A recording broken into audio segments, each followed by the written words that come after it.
buenos, muy buenos días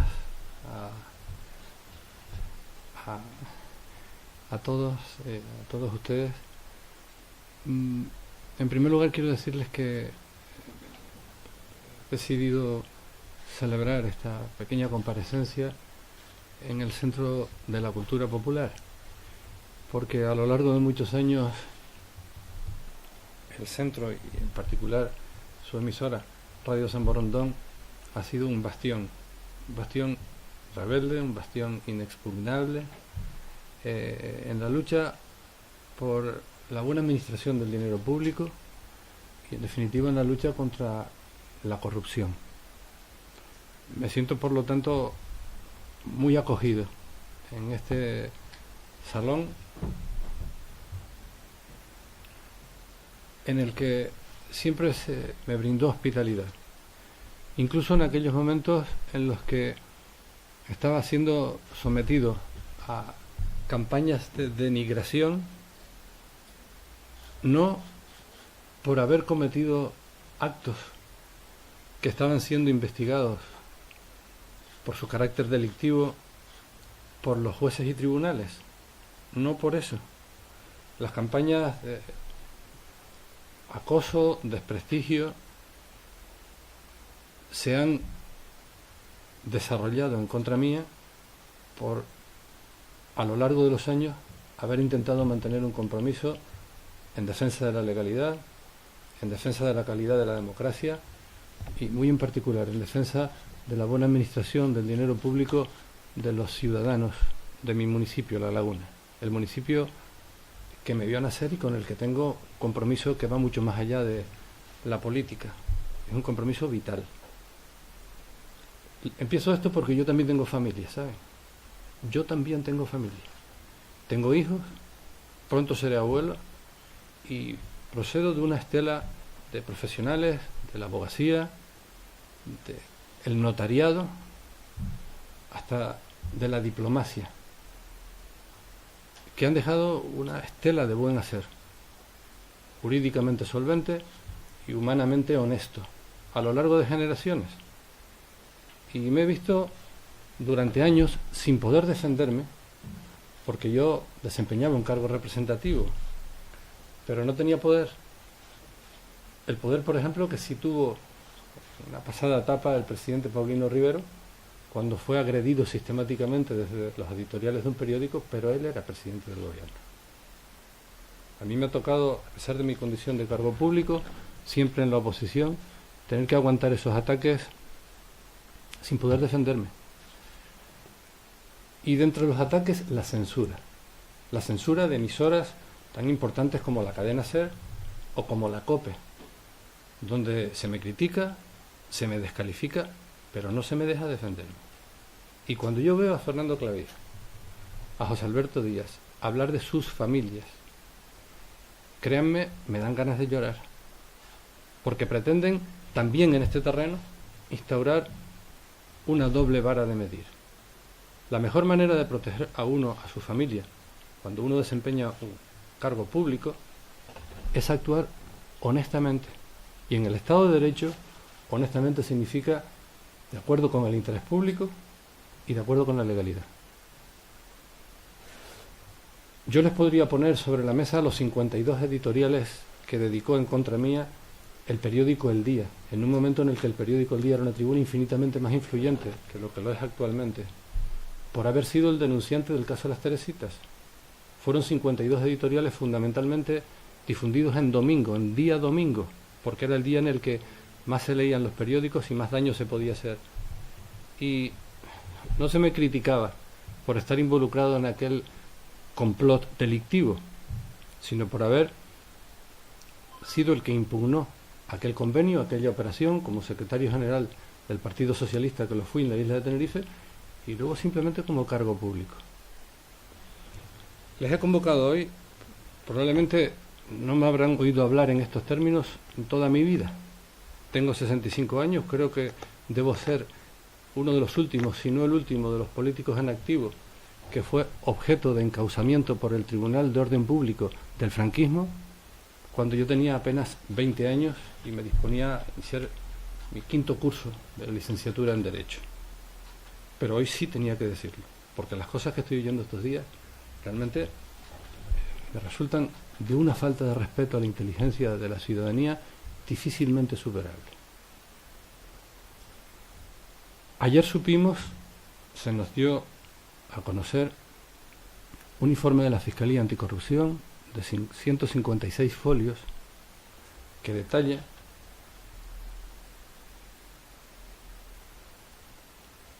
la denuncia que yo formulé en el año 2018, a principios de 2018, sobre un caso que ha estado sumergido, más sumergido que el río Guadiana, durante más de 2 años. Sumergido por la inactividad absoluta del Juzgado de Instrucción de La Laguna número 4, al que le fue confiada la investigación de ese asunto. El asunto básicamente consiste en lo siguiente. A partir de un determinado momento, que yo remonto como mínimo, porque es el que ha sido objeto de la denuncia, al periodo que se inicia en el año 2013, el Ayuntamiento de La Laguna, presidido por Fernando Clavijo, instauró una práctica corrupta, ilegal y corrupta, que consistía en dejar que se extinguieran por el transcurso del tiempo los contratos a través de los cuales muchas empresas, entre 17 y 20 empresas, gestionaban la mayor parte de los servicios que el Ayuntamiento de la Ciudadanía de La Laguna presta a la ciudadanía, y una vez extinguidos esos contratos, el gobierno del señor Clavijo autorizaba a esas empresas a seguir prestando ese servicio sin concurso público, es decir, a dedo. Porque esas autorizaciones, se llamaran como se llamaran, no eran prórrogas, porque no se puede prorrogar lo que ya no existe. La resurrección jurídica no existe en el mundo del derecho. Y eran contratos, porque la empresa continuaba prestando el servicio y seguía facturando. Cada una de esas decisiones,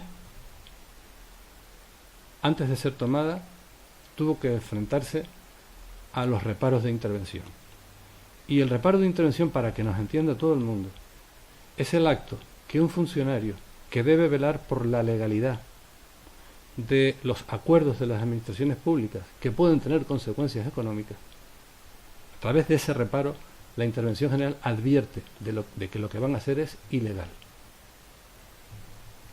Bien, se han dictado desde el año 2013 aproximadamente 180 decretos, no uno, 180 decretos, levantando los reparos de intervención y autorizando a determinadas empresas, siempre las mismas, a continuar sin concurso público, gestionando servicios que el Ayuntamiento de La Laguna presta a la ciudadanía, algunos muy importantes, y como dice la Fiscalía ayer en su informe, de cuantías millonarias. De cuantías millonarias. En el año 2016, recién iniciada la pasada legislatura, yo hice una advertencia en el Pleno que figura literalmente transcrita en el acta, una vez que constaté en el ejercicio de la función de control del gobierno que aquella práctica que veía se estaba generalizando era una práctica ilegal y, en mi opinión, constitutiva de delito. Y solicité al gobierno municipal que terminara radicalmente con aquella práctica, que restableciera en el funcionamiento del Ayuntamiento de La Laguna y de su administración la legalidad de contratos del sector público. Un año después, los meses de febrero-marzo de 2017, volví a constatar en el Pleno que aquella práctica no solo no se había erradicado, sino que se había aún extendido más. Y en aquel momento, febrero de 2017, les advertí que la Ley de Enjuiciamiento Criminal me imponía como cargo público el deber de poner en conocimiento de la Fiscalía o del Juzgado de Instrucción aquellos hechos, porque de lo contrario incumplía un deber legal y empezaba a situarme en el terreno del encubrimiento. Este tipo de deberes legales no los conocen, por desgracia, gran parte de los concejales que ejercen la oposición a lo largo y ancho de los ayuntamientos de nuestra isla, y el territorio peninsular. Pero yo no tengo ninguna excusa al respecto. Soy jurista de profesión, durante muchos años he desempeñado funciones docentes en la Universidad de La Laguna, Facultad de Derecho, y además he desarrollado como profesor cursos directamente relacionados con la autonomía de las entidades locales, asignaturas cuyo objeto era ese. Tengo, por lo tanto, ninguna excusa, no puedo alegar ignorancia de cuáles son mis deberes legales. En consecuencia, fue un cumplimiento de un deber legal, y todo el mundo debe saberlo. Y cuando uno cumple un deber legal, lo que está haciendo es manteniendo incólumes, defendiendo los principios en los que se sustenta la democracia en nuestro Estado de Derecho. Si no existiera un poder judicial independiente, frente a cuya independencia conspiran muchos factores, la democracia se convertiría en la dictadura de la mayoría. Y la democracia es un gobierno que se rige por el principio de la mayoría, pero es un gobierno limitado. Las decisiones de la mayoría vienen limitadas por la legalidad, por el interés público identificado en la legalidad y por los derechos individuales y los derechos de las minorías, para poder mantener la democracia como un sistema abierto, en el que la alternancia sea posible y en el que la rendición de cuentas ante una ciudadanía informada a través de una estructura libre de medios de comunicación sea real. Esto es lo que yo he explicado durante muchos años en la Facultad de Derecho y, como ustedes comprenderán, tengo la obligación de aplicarlo cuando estoy desempeñando, por la confianza de la ciudadanía lagunera, cargo representativo, el de un simple concejal de mi ayuntamiento, el Ayuntamiento de La Laguna, mi ciudad materna. Bien, decía ayer un cada vez más indocumentado Fernando Clavijo que por qué los concejales no vamos primero a la jurisdicción contenciosa administrativa y luego a la penal. Y tengo que decirle que por dos razones. La primera, porque no tenemos la obligación de ir a la jurisdicción contenciosa, y sí tenemos la obligación legal de poner en conocimiento las ilegalidades cuando puedan ser constitutivas de delito en manos de la jurisdicción penal o de la Fiscalía. Primera cuestión. Segunda cuestión, porque en la jurisdicción contenciosa administrativa el proceso es un proceso tremendamente desequilibrado, en el que la administración actúa representada por los servicios jurídicos de la administración, que pagamos todos, y cuando pierde, las costas se le imponen al presupuesto de los contribuyentes, que pagamos todos. En cambio, cuando uno pleitea contra la administración, pleitea contra una muralla, procesalmente hablando, y corre el riesgo cierto de que si uno pierde, le impongan las costas. ¿Y cómo un concejal de la oposición va a afrontar las costas? ¿Con su propio dinero? Cuando por el desempeño del cargo los concejales de la oposición no cobran. Y se va a enfrentar además a una administración que juega con el privilegio de que sus decisiones son ejecutivas, hasta que sean declaradas nulas por un tribunal. Pero antes de una sentencia, la administración agotará, porque eso lo hace con dinero de todos, todas las instancias posibles, de manera tal que la sentencia que le da la razón a la oposición puede venir muchos años después de los hechos, después de que se hayan ejecutado los actos, y ser estos de carácter irreversible. Imagínense, por ejemplo, en el ámbito urbanístico. Las transformaciones que se hayan producido en el territorio son difícilmente reversibles al cabo de los años. Esta es la explicación, y yo a la ciudadanía de La Laguna y de la isla le explico las cosas con los argumentos con los que me convenzo a mí mismo, y no les trato como si fueran menores de edad, porque me parece un desprecio a su inteligencia y un desprecio a su dignidad, como personas y como canarios. La Fiscalía ha presentado un informe de 153 folios, donde hace una relación de los hechos que fueron denunciados por mí. Tengo que decirles que cada uno de los decretos, cada uno de los 180 decretos puede ser aisladamente considerado constitutivo de un delito de prevaricación y en muchos casos de malversación de caudales públicos. Tengo que decirles que la primera denuncia se presentó en el año 2018, a principios, por mi parte, 2 años después de haberle advertido al gobierno municipal que esta práctica había que erradicarla completamente, y que después de presentada la denuncia inicial, y a pesar de la inactividad del gobierno, fui ampliando la denuncia a medida que iba teniendo conocimiento que por el transcurso del tiempo esta práctica seguía. De forma que los últimos decretos objeto de denuncia datan de finales del siglo XVIII, perdón, del 2018, finales de 2018. Es decir, son decretos relativamente recientes. El Juzgado de Instrucción de La Laguna incomprensiblemente no realizó la menor actuación, además de la de declarar abiertas las diligencias previas, como subraya el informe de la Fiscalía Anticorrupción. Y a mediados del año pasado, cuando ya había transcurrido más de 1 año y medio de la presentación de la denuncia original, yo dirigí un escrito a la Fiscalía Anticorrupción en el que decía lo siguiente: la naturaleza de los hechos investigados, que pueden ser constitutivos de delitos de prevaricación continuadísima, de malversación de caudales públicos, la identidad de sus autores, autoridades públicas, alcaldes o tenientes de alcalde del municipio de La Laguna, y el alcance económico que todas estas decisiones ilegales han supuesto para las arcas municipales, justifica sobradamente que estos asuntos sean investigados por la Fiscalía Anticorrupción. Yo ahí cumplía definitivamente mi deber legal. Si voy a continuar o no a partir de ahora en la causa, una vez que la Fiscalía Anticorrupción ha tomado cartas en el asunto, es un tema que tendré que decidir. Porque mi deber ya lo he cumplido. Y ya la acusación la ejerce el Ministerio Público a partir de este momento. Puedo decir que hasta este momento, ante la inacción del juzgado y del Ministerio Fiscal destacado en ese juzgado, Fiscalía Ordinaria, no Fiscalía Anticorrupción, he tenido que actuar, de cierto modo, como fiscal oficioso. Pero esa no es mi obligación. Mi obligación era poner en conocimiento de la Administración de Justicia de todos estos hechos. En resumen, Fernando Clavijo, que es tan ignorante como echado para adelante, revocó, de hecho, la legislación de contratos del sector público en el municipio de La Laguna. Fernando Clavijo es autor de 46 de los decretos ilegales que han sido objeto de denuncia durante los años 2013, 2014 y principios de 2015.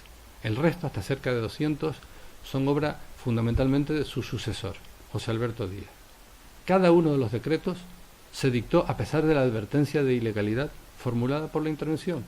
Y el resultado de todo esto, y quiero subrayarlo, es que La Laguna, durante este tiempo, se ha convertido en una especie de zona offshore, de paraíso fiscal, en materia de contratación de la administración pública, en el que han quedado de hecho derogados los principales artículos, los principales preceptos de la Ley de Contratos del Sector Público, que obliga a las autoridades, antes de adjudicar un contrato, antes de encomendar la gestión de un servicio público a una empresa privada, a tramitar un concurso, para respetar los principios de libertad de concurrencia, de igualdad entre las empresas que estén interesadas en efectuar una oferta y de selección de la oferta más ventajosa para la administración, es decir, para los intereses y el dinero de los contribuyentes.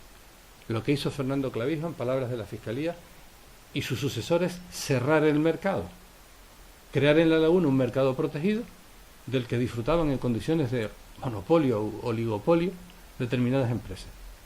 Y la pregunta que yo me hago, me he hecho siempre, y mucha gente se ha formulado, es ¿a cambio de qué? ¿A cambio de qué se le permite a determinadas empresas, sin contrato, porque el contrato ya estaba extinguido, sin concurso público, por lo tanto sin título jurídico, sin fundamento jurídico, seguir gestionando servicios públicos, algunos de ellos de cuantías millonarias? No a lo largo de 6 meses, no a lo largo de 1 año, a lo largo en algunos casos de más tiempo que el tiempo en el que esas mismas empresas gestionaron esos servicios públicos al amparo de los contratos que ya se habían extinguido. Esto es de una notable gravedad. Y termino con una mención expresa a la siguiente cuestión. Las empresas, mientras gestionaban los servicios públicos, cobraban del ayuntamiento unas cantidades, facturaban al ayuntamiento unas cantidades que estaban fijadas en sus contratos. Pero cuando el contrato termina y el ayuntamiento les autoriza a seguir prestando el servicio, el precio que se les continúa pagando, según la intervención, no está justificado. Y aquí es donde nace el perjuicio económico que pueden haber ocasionado a la administración pública y que puede ser constitutivo de malversación de caudales públicos. Los concursos están pensados para que cuando una empresa asume la gestión de un servicio público, lo hagan en las mejores condiciones de precio y calidad para la administración pública. Y para eso se convocan los concursos. Pero si tú le dices a una empresa a dedo, sigue usted prestando el servicio, como si se lo estuviera contratando a dedo, por este precio, el precio que yo en este momento estoy fijando, es un precio que no está justificado. Las variables del mercado pueden haber cambiado. Los costes de ese servicio pueden haber subido o disminuido como consecuencia de avances tecnológicos, de mejoras en la gestión, y por lo tanto otras empresas están interesadas en hacer ofertas con mejores condiciones, no solo de precio, sino de calidad. Este es el fondo de este asunto, en el que yo no quiero profundizar más, porque en mi opinión la inteligencia de la ciudadanía, el curso de los ciudadanos que no tienen ni tienen por qué tener conocimientos jurídicos, esto queda perfectamente constatado, queda perfectamente argumentado. Insisto, han pasado más de 2 años, la inactividad del juzgado ha sido significativa y de la Fiscalía Ordinaria, y ahora la Fiscalía Anticorrupción, a quien yo se lo pedí a mediados del año pasado ante la vista de la inactividad absoluta, ha presentado un informe, en mi opinión, muy consistente, pidiendo al juzgado la realización de una serie de diligencias que empiezan por la citación como investigados a Fernando Clavijo, a José Alberto Díaz, a algún otro teniente de alcalde de aquella época y a algunos altos funcionarios que se prestaron a informar en contra de los criterios de la intervención sin ningún fundamento jurídico. Tengo que decir también que a lo largo de este expediente hay una serie notable de funcionarios del Ayuntamiento de La Laguna, entre los que quiero destacar en primer lugar el interventor general, pero muchos más, jefes de sección de fiscalización, jefes de servicio, que informaron sistemáticamente en contra de las decisiones ilegales que se iban a tomar y se tomaron. A esos funcionarios mi homenaje y mi consideración. Son la mayoría, y la mayoría de los funcionarios del Ayuntamiento de La Laguna, antes de que se tomaran estas decisiones ilegales, que se pueden enumerar prácticamente 2 centenares, 200 decretos, estuvieron a la altura del deber de sometimiento especial a la legalidad y al interés público, que es característica del estatus jurídico y de la relación de servicios propia de los funcionarios públicos. Por lo tanto, La Laguna debe expresarles su reconocimiento, y yo, como un representante modesto, con una legitimidad electoral demostrada, les quiero en nombre del pueblo de La Laguna expresar mi reconocimiento. Esto es lo que le quería decir. Si hay alguna pregunta que ustedes crean que debo aclarar, alguna cuestión, pues estoy a su disposición, reiterándoles las gracias por haber venido. Es una convocatoria que a mí, en cierto modo, me ayuda a liberarme de la censura que Coalición Canaria, los intereses que representa y el dinero que ha distribuido a manos llenas durante demasiados años al frente de las instituciones, hace que este modesto concejal esté censurado. Afortunadamente, ya los medios públicos están orientados al cumplimiento de un deber de objetividad y pluralismo informativo, y ya no están bajo la censura de los censores que a lo largo del tiempo también desplegó Coalición Canaria y que nos tenían a muchos, entre otros a mí, censurados también en los medios públicos de titularidad.